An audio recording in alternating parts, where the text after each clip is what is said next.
চলন্ত অটো থেকে নদীতে ঝাঁপ দেওয়ার কালিন্দী পদবী মহিলার প্রাণ রক্ষা করলেন কামাল হোসেন বড়বইয়া নামে এক যুবক। ঘটনাটি ঘটেছে আমলাঘাটের জুলনপুরে। অভিযোগ, স্বামীর সঙ্গে বিবাদের জেরে ওই মহিলা রুকনি নদীতে ঝাঁপ দেন।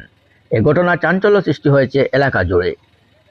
প্রত্যক্ষদর্শী এক অটো চালক জানান, মঙ্গলবার বিকেল প্রায় 2:30 নাগাদ সেতু পার হওয়ার সময় হঠাৎ এক মহিলা অটো থেকে নেমে সেতু থেকে নদীতে ঝাঁপ দেন। ঘটনাটি দেখে স্থানীয় বাসিন্দা কামাল হোসেন বড়বইয়া দ্রুত নৌকা নিয়ে উদ্ধার কাজে নামেন। পরে অন্যান্যদের সহায়তায় মহিলাকে অচেতন অবস্থায় নদী থেকে উদ্ধার করে তীরে তোলা হয়। এদিকে স্থানীয়দের অভিযোগ, গৃহবধূর স্বামী মদ্যপ অবস্থা থাকায় স্থানীয়রা তাকে হাসপাতালে নিয়ে যাওয়ার পরামর্শ দিলেও তিনি স্ত্রীকে নিয়ে বাড়িতে চলে যান। খবর পেয়ে পালংঘাট পুলিশ ঘটনাস্থলে পৌঁছে তদন্ত শুরু করে।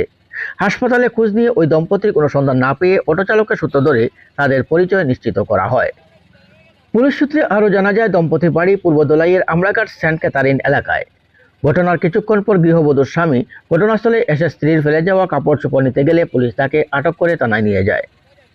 জিজ্ঞাসাবাদে স্বামী জানান, প্রায় 2 মাস ধরে তিনি স্ত্রীর বাড়িতে থাকছিলেন, কিন্তু ঘরজামাই হিসেবে থাকতে অস্বস্তি হওয়ায় তিনি স্ত্রীকে নিয়ে নিজের বাড়িতে যাচ্ছিলেন।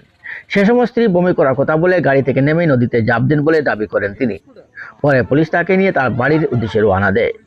স্থানীয় সূত্রে জানা যায়, মহিলা বর্তমানে নিজ বাড়িতে অসুস্থ অবস্থায় রয়েছেন। ঘটনার প্রকৃত কারণ উদ্ঘাটনে পুলিশ তদন্ত চালিয়ে যাচ্ছে। দোলাই থেকে বরাক তরঙ্গের রিপোর্ট।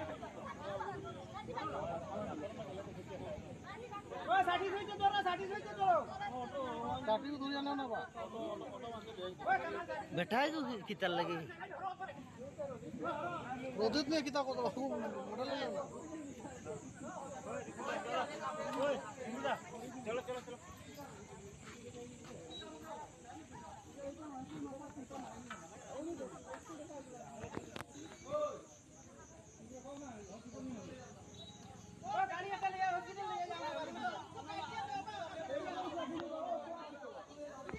ओ हॉस्पिटल लो